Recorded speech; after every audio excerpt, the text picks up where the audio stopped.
I am upset, though, that Michael is number 25 most used password, and David is 292.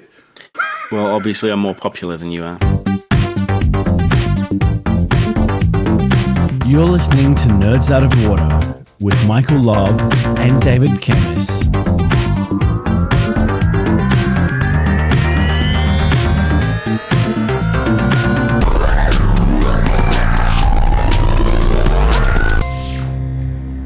Welcome, everybody, to Nerds Out of Water.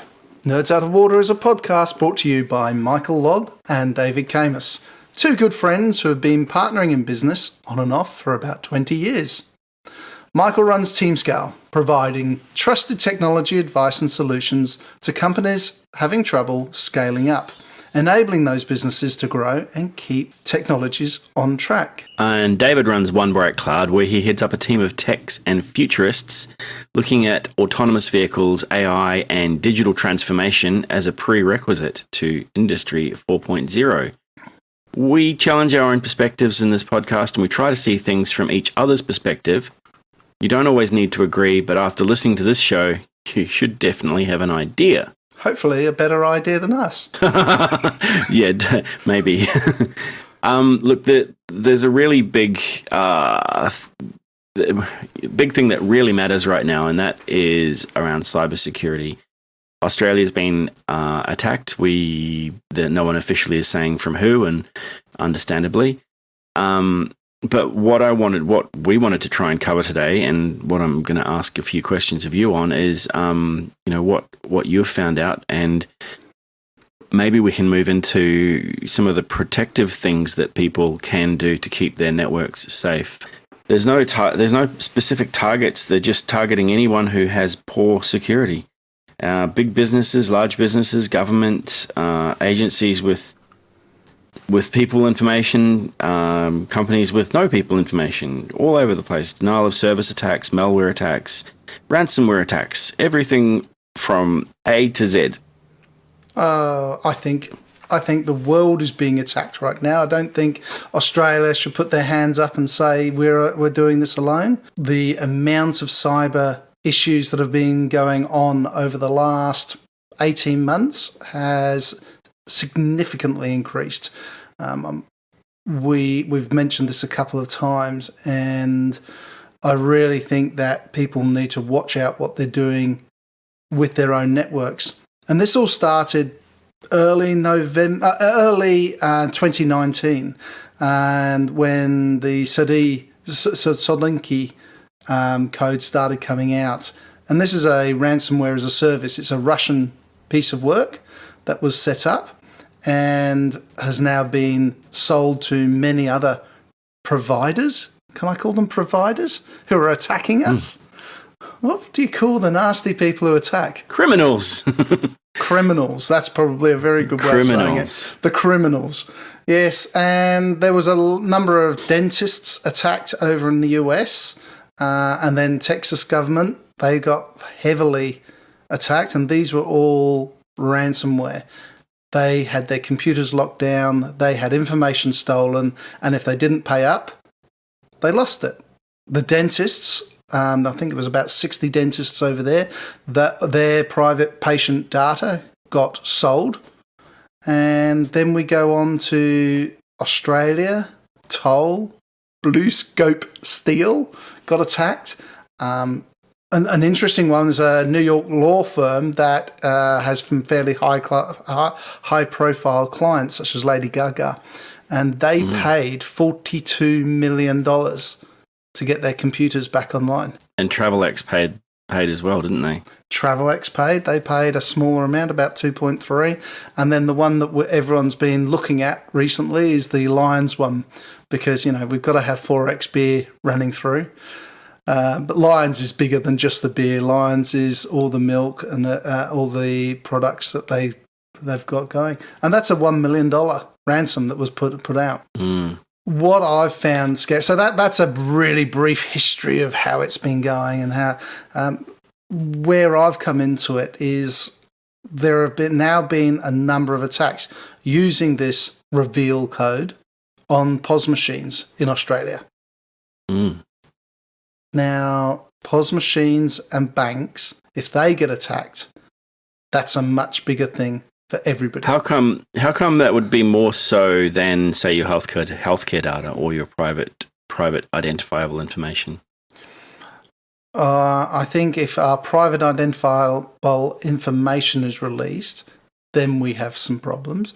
But think about it if we don't have any cash movements in Australia for a day, for a week, for 2 weeks. You can't go to the FPOS. You can't take money out. You can't pay for fuel by touching your card. You can't go to the bank. You can't go anywhere.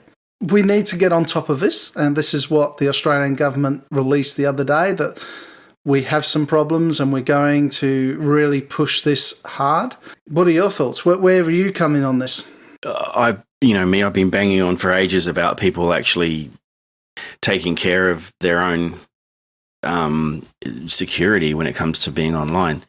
I can't say that everything that I suggest will save them from being hacked, but there's some really good practices out there, good password management, two-factor authentication, firewalls, things like that will stop the easiest things. And I'm surprised that some of the companies that are being attacked were able to be attacked. So the interesting thing that you said is that this isn't just Australia, and obviously we get the news here from Australia, and the Australian government, Scott Morrison, is saying that his advice is that we are under attack and we are being targeted. But from the looks of the clients that the companies that have been hacked that you just went through, this is worldwide. This is everywhere.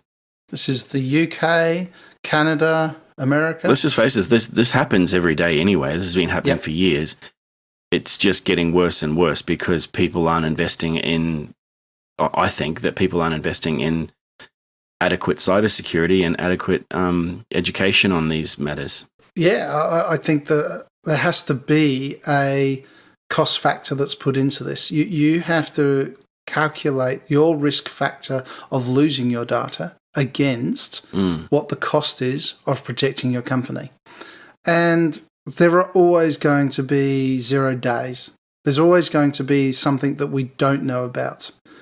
But these are simple phishing emails to start with. All of these have started with a phishing email.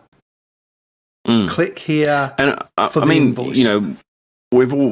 I'm always saying that humans are the weakest link in the chain, but they're also the strongest link in the chain. Sometimes, an email that has malicious content in it will get through the spam filters, but a person can actually identify that so much easier. And they can identify strange phone calls coming in going, it's Harry here from IT. Can you just tell me your password so that I can get through to the, people can tell the bullshit better than a computer if they're educated. And I worry that organizations that are vulnerable are not providing education. They might be putting people in a conference room every year to say, hey, you've got to think about cybersecurity. Here's a PowerPoint slide that I'm going to read through.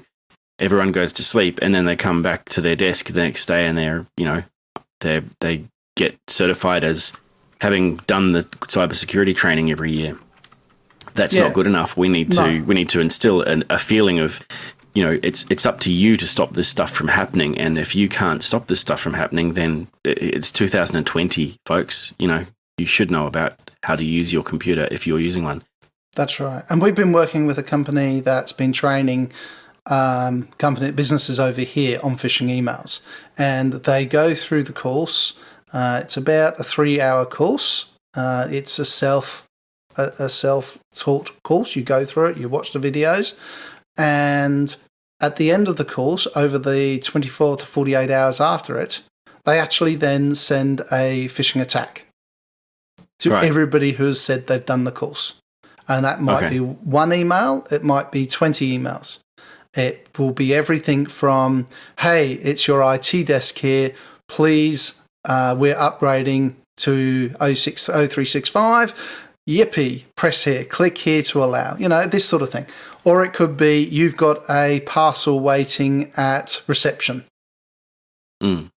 And they actually go the extra length to do these tests to see if you're actually looking at it. And if you don't pass, you don't pass. If you click on one, then you have to go back and redo that module. And there's multiple modules, and you can just, whether it's the phishing modules, whether it's scam or virusing, checking out for viruses, there's multiple modules you can, but at least everybody should go through a phishing email course once a year, not just a PowerPoint slide, because getting the cup of coffee halfway through the PowerPoint slide because we're bored as shit, it's going to happen. Yeah, exactly. You're going to get at least one of these a day, and you need to know, hey, this is not right. And, if it doesn't seem right, it's not right. Even if it seems like this could be legitimate, but you're questioning it just a little bit, call the person on the phone, don't use that number, but look it up in the company directory and say, hey, did you just send me an email with this Excel spreadsheet attached that says, please open me? That's funny you should say that. I had somebody reverse into my car a couple of weeks ago, and the car's now been fixed. And then I got this weird email saying, please contact us on this number to confirm your registration. And I thought, well, that's a bit weird. And it wasn't the insurance company's phone number. So I actually phoned the insurance company and said, hey, and waited online for 35 minutes just to get spoken to. Yeah. But anyway, that's the problem at the moment. And I said, hey, I've got this email. And they said, yes, that's our direct number, so you don't have to wait in the queue. So I could... But I didn't want to ring it. I didn't want to give somebody my details of a number that I didn't recognise, because it doesn't matter how good the email is. If you don't think it's right, do something about it. I don't recognise you. I've never seen you before. Say things like that, and it's okay to say that. And anyone who's legitimately there will go, oh, okay, well, that's, I am legitimately here, and here's my credentials, or call such and such, and they should be able to tell you. You were just talking about insurance then. Last year there was a quite a high number of calls of people getting a call just saying, hi, I'm calling about the accident, and we just wanted to get a few more details. Yeah. And, how many people have had an accident? And of course you're just going to go, oh yeah, okay, well, what do you want to know? And, it's just a numbers game. They're just trying to get one or two out of the 20 or 30 that they've called that, in that hour, to say, oh, thanks for calling. Yes, my date of birth is the 13th of June, 1962. And it's really, and then of course, they've got all their identifiable details so they can call the bank and start, shutting down accounts or moving money around and things like that. So these, as you said, these malicious emails that go to people who haven't had the right training, they are easily stoppable, and it's not just an IT problem, it's a human problem as well. And going on the figures coming out of McAfee, I'm just reading it here, in 2017-2018, every person in the world with an email address received 16 phishing emails every month. That's more email than we get in our fan mailbox. There you go. 1 trillion phishing emails are sent every year. A trillion. Yeah, which is just phenomenal, and that's a good percentage of the actual total number of emails that are sent every year as well. Yeah.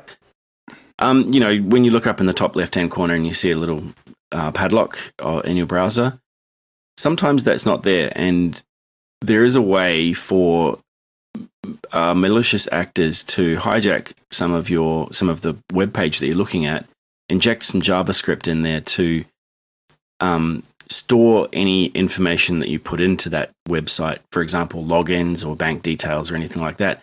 So just keep an eye out for those things as well, because as you said, those websites are infected or have some level of phishing capability. So, keep an eye out for those things as well.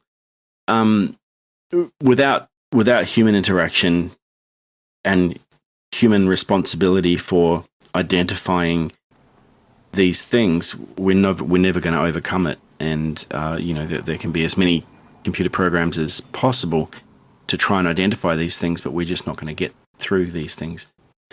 You mentioned about 0 days and things like that. The people that have been using this remote code execution type of vulnerability, they're looking through on things like Telerik. I know that there's a IIS bug and there's a SharePoint vulnerability and a Citrix vulnerability that they've been able to leverage to get, target the networks that they're trying to get into. Those things are not easily solved by a person. They're not. It's not a phishing email. It's a vulnerability in the actual back-end software. So for network administrators and systems administrators that are working for these organizations, it's really hard because a lot of their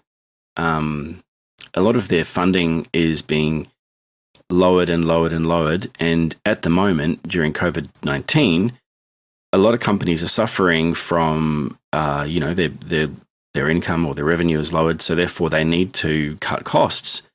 So the systems administrators are saying, we just won't do that upgrade. Well, we can't afford the overtime to do this Tuesday night. So instead of doing it every second Tuesday, we'll do it maybe one Tuesday every 2 months and try to keep up. And it doesn't, that doesn't help. So I agree. If you're a company that size, you need to invest in your security and patching and IT and systems administrators. Pulling your help desk staff or your systems administrator staff back to 4 days a week creates a massive queue for things because most people were already overworked and under allocated or over allocated anyway. And they're over allocated because people aren't putting the money in to allocating enough resources for this. My team, I'm putting them all through a master course at the moment on certified ethical hacking to make sure that they understand what it is.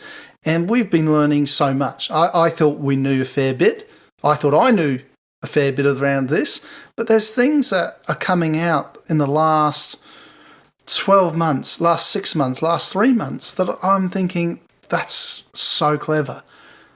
And we're not just looking at the really clever people hacking us. We have to try and get them to stop hacking us by having clever people on our side, making it more difficult.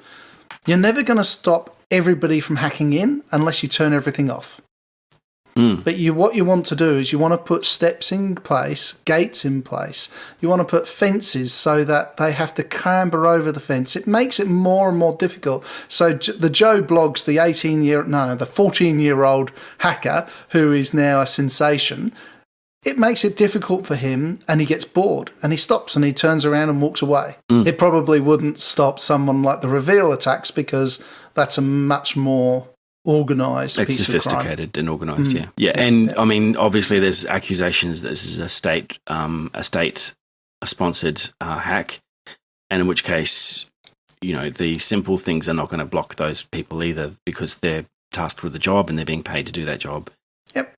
Every state in the world probably has a signals division who is tasked with intercepting traffic and interpreting that. Back in 2014 with the Greece Olympics, and the Italian Winter Olympics, they both got hacked and they couldn't work out who it was. It ended up as being most likely US authorities were the ones doing the hacking, looking after people, and they were doing it by routing traffic through the US so that for the NSA could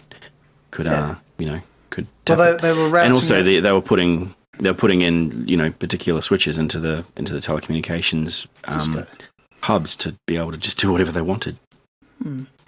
But if you want to find out how easy it is to create a name on the web, there is a website called Generate a Random Name, fakenamegenerator.com. Wonderful little site. If you want to find out how easy it can be to make somebody's name up, just go to it. Yeah, I mean, we use that for fake data all the time. Like if we're testing something out, we'll use that to create a fake identity to enter into a particular loop, which is why whatever we're testing. Yeah, that's the ethical reason why it's there, but there is a lot of unethical uses for it as well. What about you've just been doing an upgrade recently for a big client? Any learnings from that with cybersecurity? Moving parts. So we always talk about, there's a huge amount of moving parts in any system of any size. The fewer number of moving parts you have, the fewer chances you have of being hacked, or more accurately, the easier it is to keep those things up to date. We normally help companies scale up because they've got new or additional services that they're adding. In this particular case, we've been helping a few companies scale down because they've suffered through COVID-19 with a lower revenue, and they hadn't. I guess it's an opportunity to revisit all of the systems that they've put in. As we've taken systems out, we've actually managed to lower the burden on IT support staff because there's less servers and there's less moving parts to fail. Therefore, they can concentrate on the things that are important and not the reactive stuff that happens every day. And that's a really good point, because we've just completed a major upgrade for a government department. The idea was to upgrade and turn off legacy systems.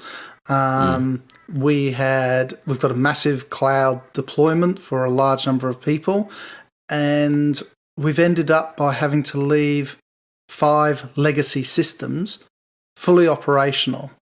Now, the back doors that we found into these legacy systems already are just phenomenal. The ports that were open to allow, Jim has to log in once a week to be able to run run something. And why is he using a non-conventional route to get through? It's because he does it from home. Well, no. And then there was one of the other systems that held confidential data, but it downloaded it to the desktop before manipulating it, sending it back into SQL. But this is just amazing stuff. And now we've got all these legacy systems feeding the very secure cloud system.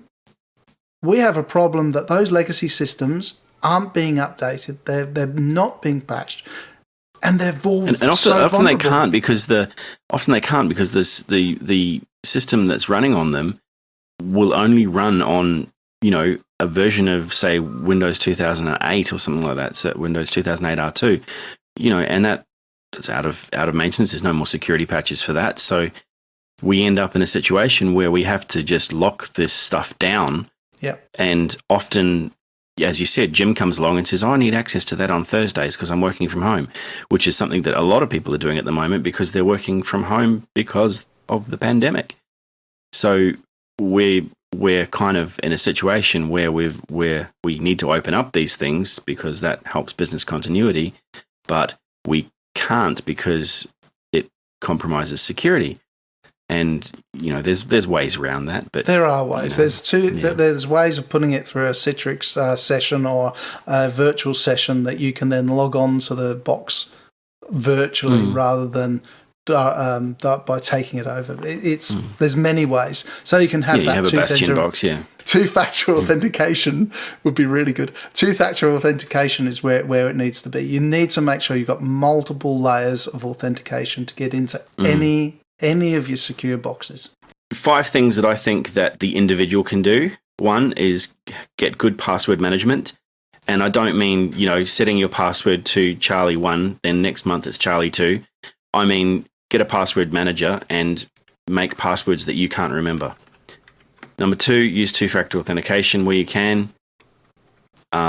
If you're using a legacy system, maybe you can't, but set up access to that. Number 3, if it looks fake, it probably is. Don't click on it.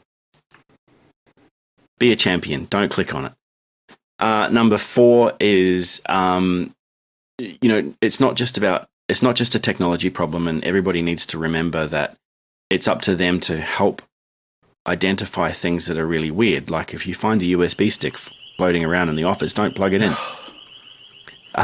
And number 5, if you're using your phone or your device or your own thing on a company network, make sure it's patched, make sure it's up to date, and make sure that that you realize that you are now a gateway for hackers to come into that area. Anything else you want to add on that from an individual level?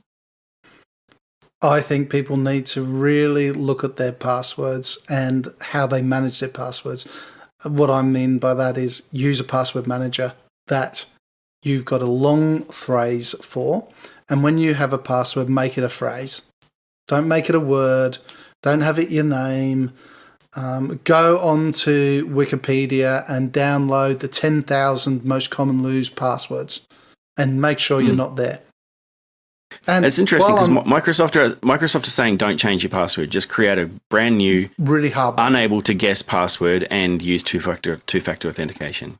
Just go use a password manager. Don't make up your own passwords. Don't use a nursery rhyme. Just make up a random garbled string of text. Let your password manager deal with it. Just remember to keep a really strong, secure password with two-factor authentication on your password manager so that you can get in. I fully agree. Fully agree. Yep. I'm using LastPass, and a very intelligent person put me onto LastPass, didn't you, Michael? Yeah, LastPass is good. OnePass is good. There's a few out there. There's a few of them out there. Yeah. So for organizations, there's probably 5 things that organizations can do better. One of those is fund your IT department correctly and make security a priority for that funding. Give your sysadmins the resources they need to patch stuff, because some of these vulnerabilities are from last year. That's getting pretty close. I'd expect you to get hacked if you're still using stuff from 2014 or 2012. But these vulnerabilities are only from last year. Secondly, in your network, only open up what you absolutely need. So if you've got a port open for a MySQL server that's open to the world, you should be taken outside and spanked, basically. Ooh. Only open up the ports that you need to the IP addresses that you need. Number 3, put in a system so that people can get into your network from outside, but they're still in a safe environment.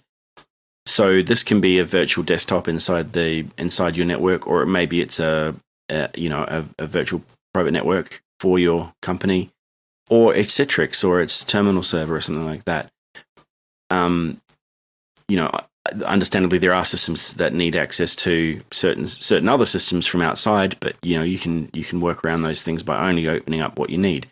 Deny everything, open up what you need. Number 4, do regular audits of what is open and what's not open, because you'll be surprised to find out what vulnerabilities are there when you have a look. Number 5, educate your staff on how they can help. And this comes back to my comment before.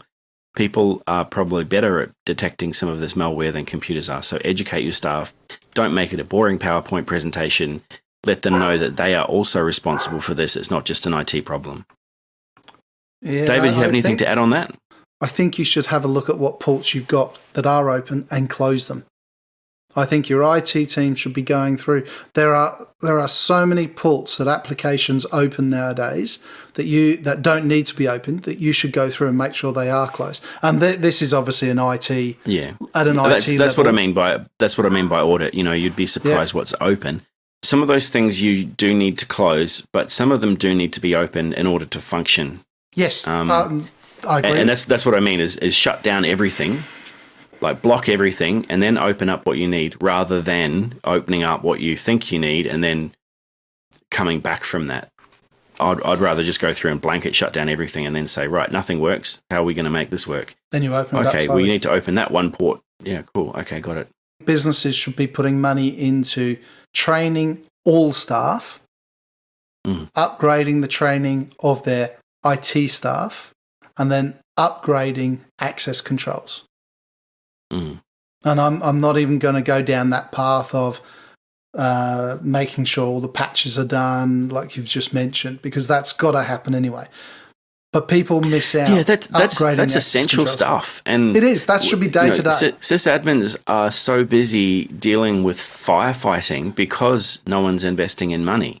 No one's investing their money in the stuff that needs to happen. And when Michael leaves a business or John leaves a business, close his account. Don't leave it open. How many thousands of accounts are left open every week because they don't have the time to do it? There's no procedure in place. Well, no, there might be a procedure in place. It's just classed as a very low requirement. Priority, Yep. And it's not just the systems that IT controls. It's not just Active Directory. Sometimes it's a system that Fred over in accounting has signed up for and just added all of his colleagues in. Yep. And then, Sarah leaves the next week and she's pissed off with the company. So therefore she can still log into Fred's accounting system and get access to whatever she needs. Building access passes, etc., etc., etc. Anyway, yep. What about encrypting hard drives, encrypting private and confidential data? I believe it should be encrypted. I'm a strong believer that you should encrypt your own data or the whole drive. But the problem in that is it can slow things down. So, any PCI compliance audit or security audit would show that, laptops especially need to be encrypted. You can use BitLocker or something like that, but it does slow things down a bit and it does make it a bit awkward. And if you lose that password for your encrypted drive again, then you're screwed. You're really screwed. But in the opposite end of that is if your laptop gets stolen, then it can't be recovered. So that comes back to, it's not just laptops, it's phones, it's tablets and things like that as well.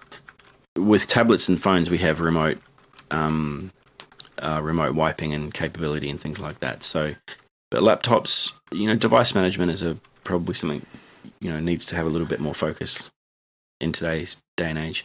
Now, we've had conversations over the last few weeks over the Be Kind to Your Mind. I think we need to just keep that going and keep talking about people looking after themselves. I want to give another plug to Beyondblue. Beyondblue, 1300 224 636. Again, 1300 224 636 if you need any help. How are your teams or how are the people around you getting back to work, Michael? Well, I was in the office Monday, and I've been in the office irregularly for the last few weeks. It's pretty empty in there, and a lot of people are still working from home. I think with most of my clients, they're aiming to get their people back into the office in Australia by sort of September.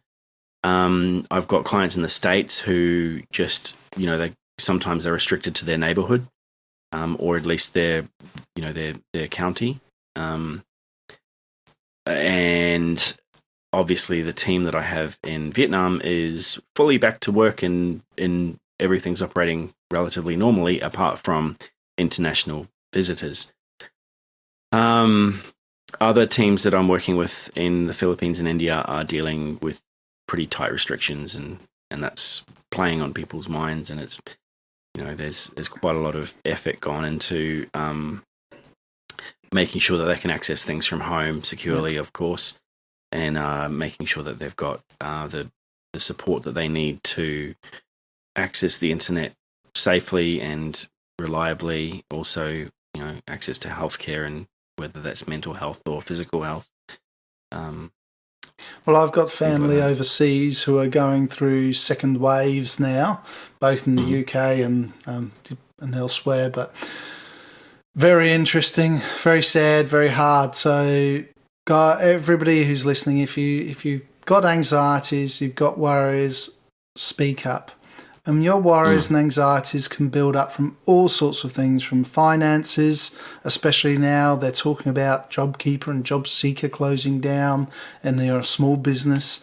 You might be worried about returning to work. Don't feel that you're alone. There's a lot of people who are worried about driving to the cities and returning to work.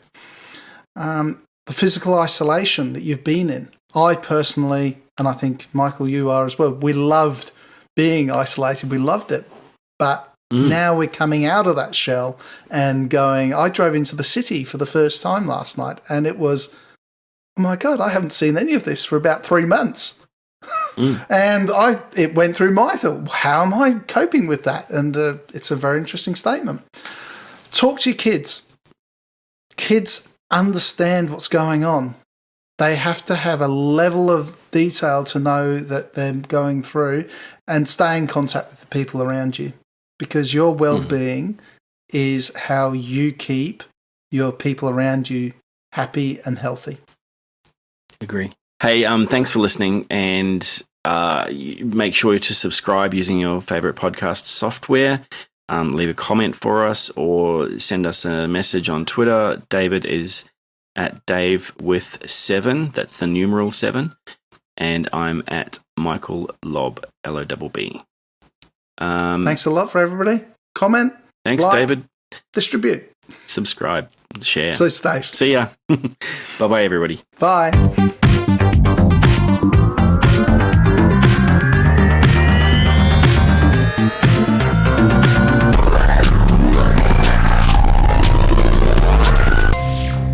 Does that mean I'm staying signed on, or are we signing off? Yeah, you're signed on 24/7, mate.